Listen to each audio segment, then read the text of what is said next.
요즘 창조경제 얘기가 자주 나옵니다. 새 정부가 내세운 국정의 핵심 과제입니다. 국민의 창의성을 과학기술과 정보통신기술과 접목시켜서 새로운 산업과 일자리를 만들겠다는 구상인데요. 오늘 더 리더에서는 그 변화의 선두에 서 있는 기관이죠. 미래창조과학부의 윤종록 제2차관과 함께합니다. 창조경제가 무엇이고 우리 경제의 새 비전은 무엇인지 들어보겠습니다.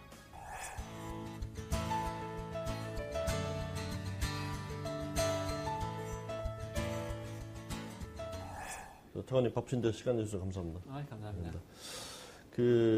창조 경제 많이 얘기되고 있는데, 그동안 개념이 뭐냐, 이거 가지고 조금 논란이 좀 있었는데, 조금 정리가 되어 가고 있는 거죠. 좀 짧게 다시 한번 정리를 해 주신다면요.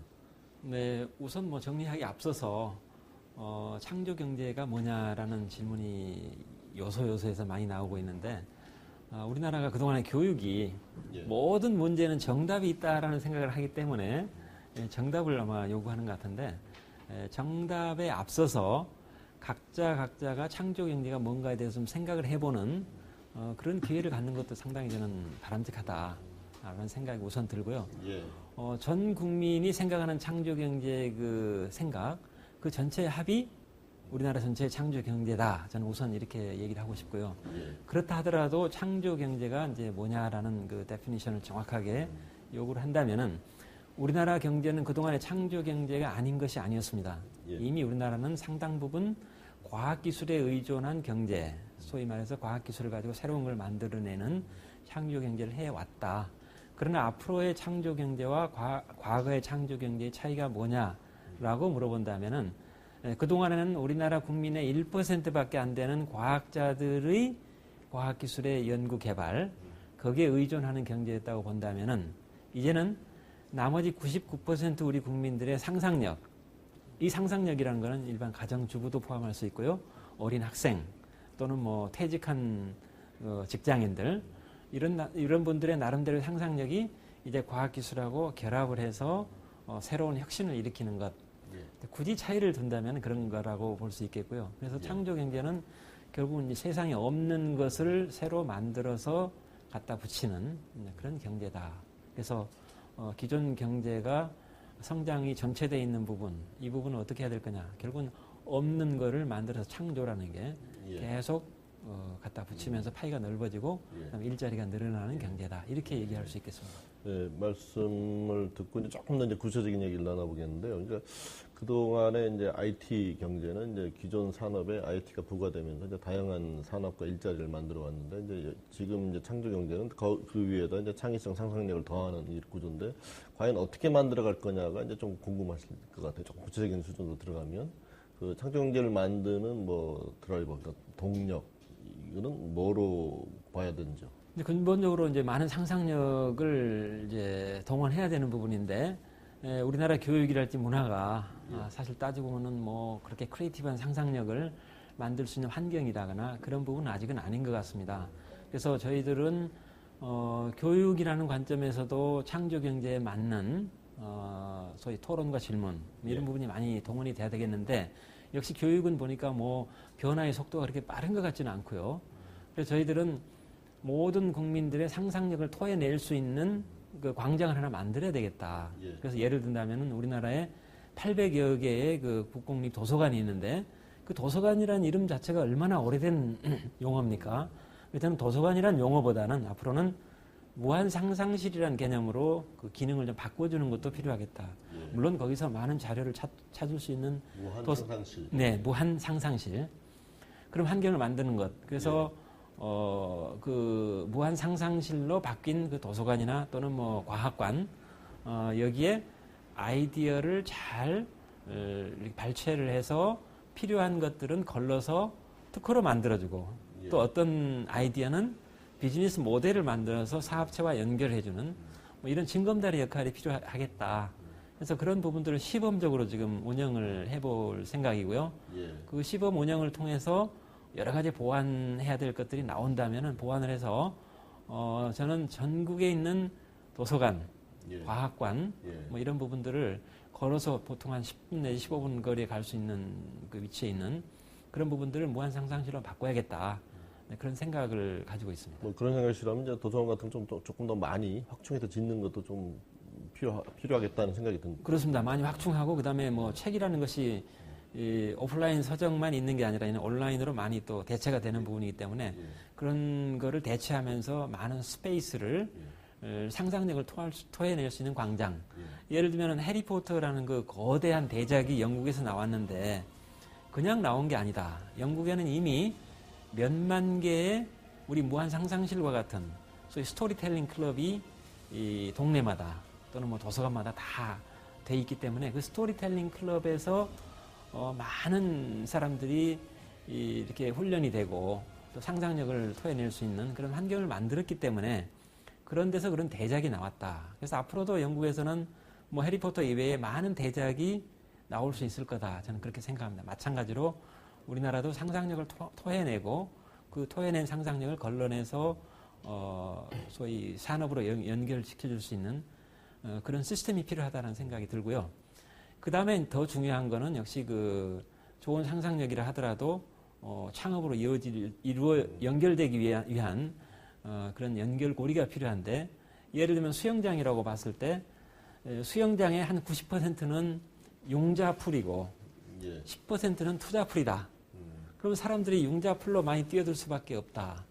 융자라는 거는 내가 돈을 빌려서 쓰고 실패했을 때는 융자를 받았기 때문에 갚아내야 되잖아요. 책임을 지는 거죠. 그렇죠. 그러다 보니까 많은 신용불량자가 양산이 되고 신용불량이 되면 다시 재기할 길이 없어지는 거죠.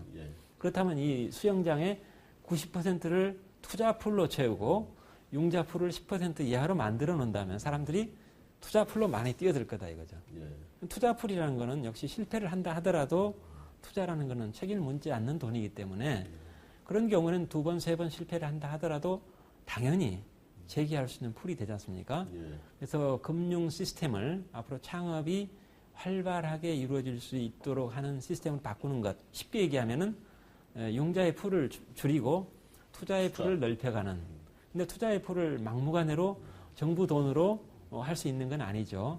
그렇게 했을 때는 과거 벤처 붐이 일었을 때처럼 모럴 해저드가 일어난다거나 그래서 이 투자의 풀을 어떻게 하면은 프라이빗 섹터의 돈을 통해서 그 돈을 가지고 성공한 기업이 다시 성공한 그 돈의 일부를 또 투자를 하고 거기서 성공한 기업들이 또 투자를 하고 해서 엔젤 역할을 하게 하신다. 그렇습니다. 그래서 스스로 어떤 그 생태계가 조성이 될 수 있는 환경을 만드는 것 그게 중요하다. 그 지난 15일 날 나온 벤처 활성화 대책의 골격이 그거였던 걸 기억을 하는데, 그러니까 사실 이제 실패 가능성이 높더라도 초기부터 자금을 많이 지원해서 이렇게 잘하게 하는 건데 한 가지 궁금한 점은 적지 않은 실패도 있을 텐데요. 그거에 따른 손실이나 이런 부담들은 어떻게 이루어지는 거고 또 그 이후의 그 과정들이 어떤지 그것도 한번 궁금합니다. 이스라엘 같은 경우. 그래서 아까 말씀드린 투자의 풀을 이용했기 때문에 실패했을 때는 책임을 묻지 않는 부분이고 그다음에 실패를 했을 때는 반드시 이 건설적인 실패였느냐 아니면 원천적인 실패였느냐를 분석을 합니다. 그래서 건설적인 실패인 경우에는 그 실패한 사람의 경험이 오히려 더 가치를 갖게 되는 거죠. 한 번 실패한 사람은 한 번도 실패해보지 않은 사람에 비해서 그 다음에 실패할 확률이 훨씬 낮아집니다. 그걸 다 알기 때문에 건설적인 실패로 판명이 나면은 다음 벤처를 또 시도하는데 전혀 문제가 없는 그런 시스템이고 또 사회적으로 그런 부분은 충분히 용인을 해주는. 그러니까 이스라엘에서도 성공한 기업들의 평균 성공한 벤처 사업가들의 평균 2.8회 실패를 한 경험을 가지고 있습니다. 우리말로 하면 3세판 해야 성공하는 그렇습니다. 3세판에 성공하는 경우도 이스라엘도 마찬가지다. 그 이제 다음 질문은 이제 대기업과 중소기업의 역할 분담 문제인데요. 뭐 지금 정부에서도 이제 벤처 활성화 대책을 이제 먼저 발표하셨던 그만큼 이제 중소기업과 이제 벤처기업들의 역할을 더 창조적인 중시하신다는 건데 물론 뭐 대기업도 역할도 있겠습니다만 일단 먼저 그 벤처 중소기업들이 더 활발하게 그 역할을 할 수 있는 그런 공간이 되는 거죠. 그렇습니다. 중소기업의 공간이 설당이 그동안에는 좁다. 근데 설당을 더 넓혀달라. 이런 얘기였고 중소기업들에게 그 링거액을 줄 수 있는 그 양도 충분히 확보를 해야 된다는 것뿐만 아니라 결국 중소기업은 상당 부분 대기업과 수직적인 연결 관계에 있는 경우가 많다. 그 수직적인 연결 관계가 우리가 얘기하는 뭐 갑을 관계 또는 뭐 상하 관계가 아니라 굉장히 수평적인 관계로 만들어주는 것. 그러려면은 대기업의 마인드가 오픈 이노베이션이라는 마인드로 바뀌어야 된다. 우리 대기업 거대한 그 연구개발 인력 풀 안에서 우리가 모든 걸 다 할 수 있다라는 개념이 산업사회의 개념이 있다고 한다면은 이제는 굉장히 창의적인 것, 그 다음에 굉장히 그 상상력이 필요한 부분이기 때문에 우리 대기업 안에 있는 한정된 인원이 다가 아니라 전 국민 또는 주변에 있는 중소기업 또는 벤처가 가지고 있는 좋은 아이디어를 언제든지 필요하면 내 것으로 하겠다라는 생각, 그리고 정당한 가격으로 그거를 갖다가 M&A를 한다거나 이렇게 되면은 그 대기업을 쌓고 있는 주변에 하나의 건실한 생태계가 조성이 되는 거고요. 그럼 많은 아이디어가 그쪽으로 쏠리게 되고 그래서 이노베이션이 일어나는. 근데 여러분 그 과거에 대기업들이 클로즈드 이노베이션, 폐쇄적인 혁신을 많이 했는데 대표적인 사례가 제록스라는 회사입니다. 제록스가 세계에서 최초로 PC를 만들었고 그다음에 PC와 PC 간의 커뮤니케이션을 할 수 있도록 하는 이더넷이라는 그 표준을 세계 최초로 만들었고 심지어는 마우스도 최초로 만들었습니다. 그러나 PC나 컴퓨터 시장에서 제록스가 내놓은 상품이 뭐가 있습니까? 반면에 구글이랄지 또는 애플이랄지 마이크로소프트 이런 회사들은 처음에 벤처로 출발했지만은 주변에 있는 많은 회사의 좋은 시스템과 장비를 M&A를 했습니다. 마이크로소프트나 특히 구글 같은 경우는 13년밖에 안 되는 회사인데 102개 회사를 M&A를 해서 지금의 구글 만들었고 지금 구글은 미국의 하이테크 기업의 3위, 4위를 달리는 회사거든요. 그래서 앞으로는 대기업도 오픈 이노베이션을 통해서 주변 에코를 내집화해야겠다 이런 생각을 갖게 된다면은 중소기업 벤처와 함께 성장할 수 있는 그런 터전이 되지 않을까. 그래서 저는 오픈 이노베이션이라는 마인드가 셋업이 된다면은 대중소기업 상생 문제는 자동적으로 풀린다.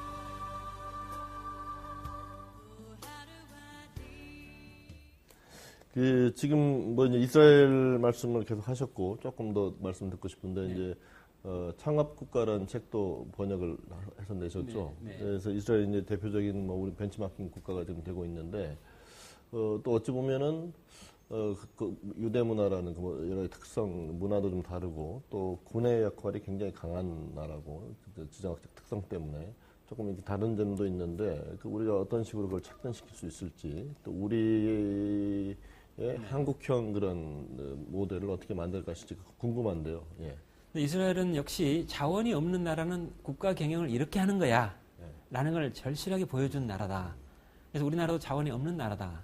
따라서 이스라엘이 어떻게 21세기에 잘 나가고 있는지를 살펴본다면 우리에게 굉장히 도움이 되겠다. 근데 이스라엘하고 우리하고는 같은 점과 다른 점이 있습니다. 같은 점은 역시 자원이 없다라는 부분하고 주변 국가가 전부 적으로 둘러싸여 있다라는 것, 굉장히 절실한 그런 나라라는 것. 반면에 이스라엘은 문화나 그다음에 교육 이런 면에서 굉장히 개방적이고 창의 교육을 하고 있는데 반면에서 우리는 굉장히 수직적이고 굉장히 폐쇄적인 교육을 하고 있다라는 이 두 가지가 이제 다른 점인데 역시 이스라엘은 그 작은 나라이기 때문에 또는 자원이 없기 때문에 좌절하는 나라가 아니라 자원이 없기 때문에 그걸 극복하기 위한 노력. 예를 들면은 강우량이 1년에 400mm밖에 안 내립니다. 그런데 세계 최고의 농업국가를 만들었거든요. 그 다음에 세계 최고의 물관리 국가를 만들었거든요. 그만큼 자원이 없다라는 것에 좌절하지 않고 도전했다라는 것, 그 챌린지 하는 마음, 이게 이제 이스라엘과 다른 나라의 차이다. 그래서 물이 귀하기 때문에 바닷물을 우리가 어떻게 해서 민물로 만들까? 바닷물을 끓여서 수증기가 나오면은 냉각하면은 민물이 되죠. 그러나 이거는 물 1리터를 얻기 위해서 기름이 2리터가 들어갑니다. 그래서 이건 안 되겠다. 해서 역삼투압 기술을 개발해서 특허를 걸어요. 우리나라 두산중공업이 그 해수 담수화 플랜테이션을 많이 했지만은 초기에는 이스라엘 특허를 이용했던 겁니다. 그래서 이 나라는 자원이 없기 때문에 지적인 자원, 특허라는 자원만 딱 쥐고 있으면은 예. 매년 로열티가 들어오지 않습니까? 이런 거를 굉장히 잘하고 있다. 그럼 그런 거를 왜 잘하느냐? 총하고 총알이 있습니다. 이 총알은 왜 태어났습니까?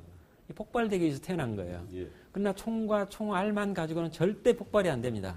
결국은 방아쇠를 당겨줘야 되거든요. 근데 우리나라는 이스라엘에 비해서 좋은 총과 좋은 총알을 가지고 있지만은 차이점은 뭐냐? 이스라엘 젊은이들은 겁없이 방아쇠를 다 당기는. 우리나라 젊은이들은 주저하는 거죠. 주저하는. 왜? 목표물에 명중이 안 되면 빠따를 맞아야 되기 때문에. 그래서 주저하지 않고 방아쇠를 당기게 하는 힘. 그 자체가 이스라엘의 국민성이었고 그게 우리와 차이점이었다. 그래서 저희는 우리 젊은이들에게 어떻게 하면 주저없이 방아쇠를 당기게 할까? 그게 미래창조과학부가 하는 일에 한마디로 표현한다면 그런 거다.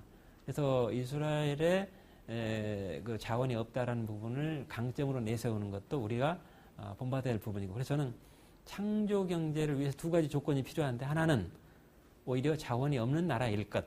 예. 반면에 머리는 영리한 민족일 것. 절박한 상태에서 좋은 머리로. 절박함과 예. 그러나 지적인 역량. 예. 이 두 가지가 창조 경제를 위한 필요 조건이라고 본다면은 아마도 세상에서 이스라엘과 우리나라 정도가 되지 않을까. 이스라엘 이미 성공한 나라고 예.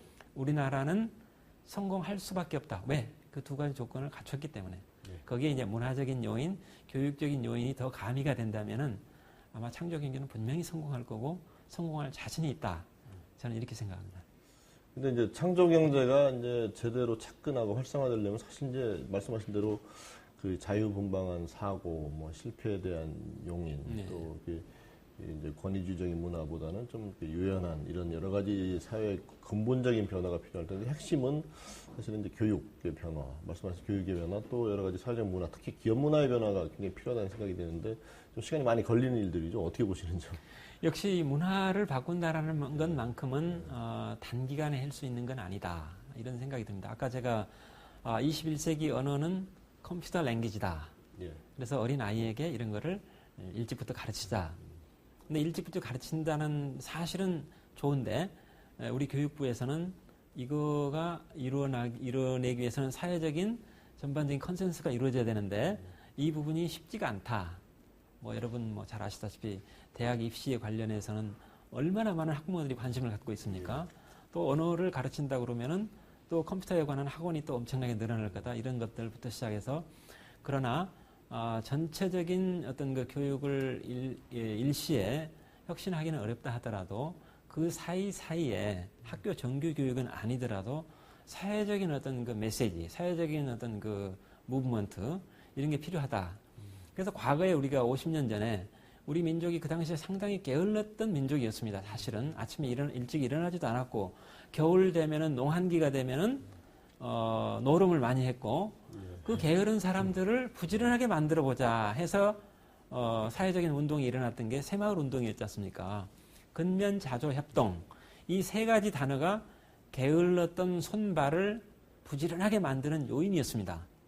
그 요인으로 인해서 지난 50년간 우리나라 1인당 소득이 60몇 불밖에 안 됐던 나라가 여기까지 오게 된 거거든요.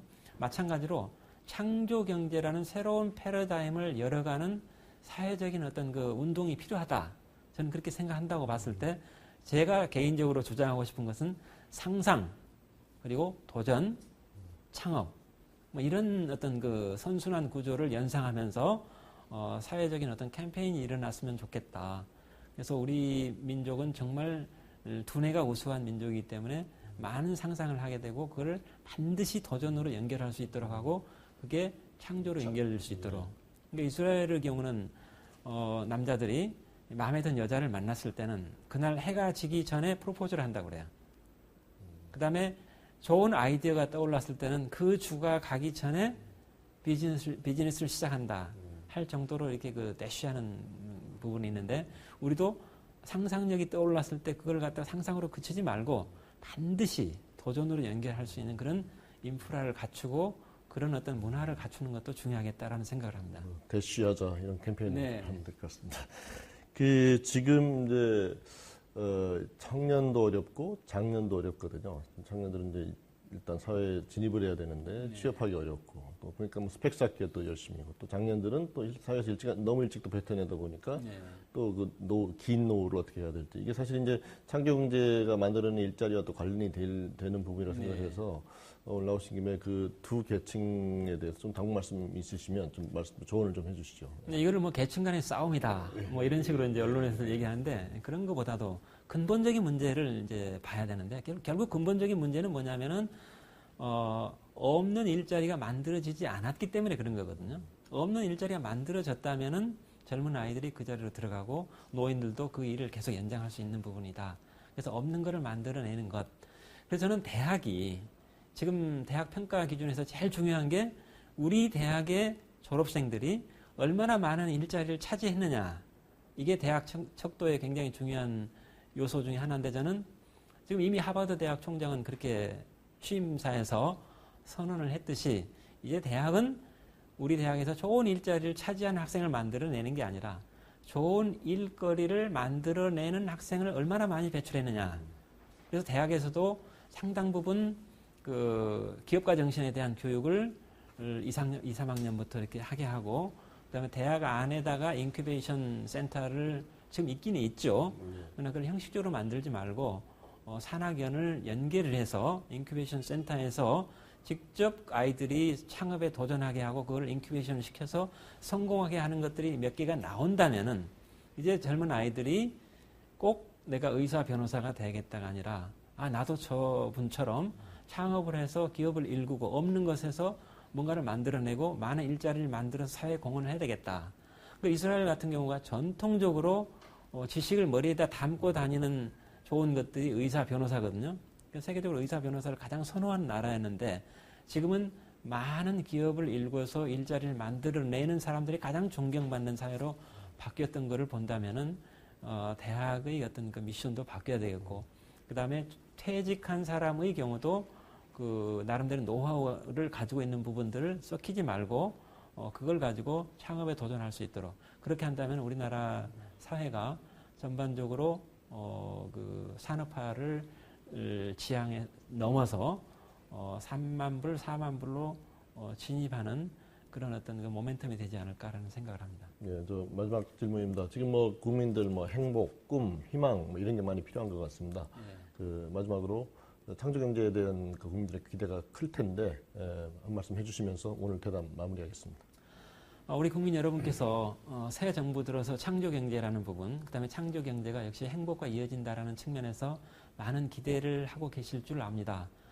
저희 미래창조과학부에서는 현재 창조경제가 피상적인 어떤 개념에서 그치지 않고 여러분 손에 구체적으로 잡힐 수 있도록 하는 실천 계획을 현재 만들고 있고 그 실천 계획이 미래창조과학부 혼자뿐만 아니라 정부의 각 부처와 각 산업, 그다음에 심지어는 군대 이런 전반적인 부분에 대한 그 협업이 이루어지지 않으면 안 되는 부분이 많습니다. 그래서 이런 협업 체계를 어떻게 잘 만들 것인가, 그걸 통해서 1년 내지 2년 안에 성과를 낼 수 있도록 하는 부분과 그다음에 5년 정도의 성과를 낼 수 있는 부분, 그다음에 우리가 또 기초과학을 소홀히 할 수 없기 때문에 우리가 상당 부분의 그 R&D 중에서 40%를 기초연구에다 투자를 해서 기초연구가 앞으로 10년 정도 이후에 창조경제에 거대한 기여를 할 수 있는 거대 산업을 일굴 수 있는 그런 부분을 몇 가지를 준비를 하고 있습니다. 예를 들면 우리가 탐험해보지 않은 저 깊은 바닷속에서 우리가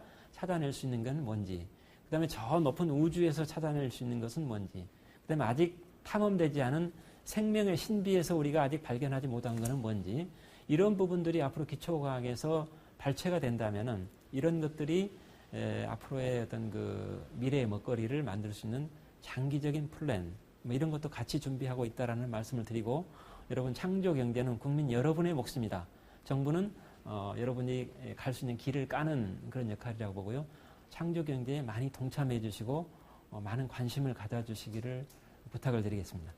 오늘 윤 차관님께서 말씀하신 창조경제가 앞으로 우리 경제의 쇠사를 돋게 하고 성장 동력을 크게 확충하는 데 있어서 큰 몫을 하기를 기대하면서 오늘 대담 마치겠습니다. 바쁘신데 나오셔서 좋은 말씀 해주신 차관님 감사드립니다. 감사합니다.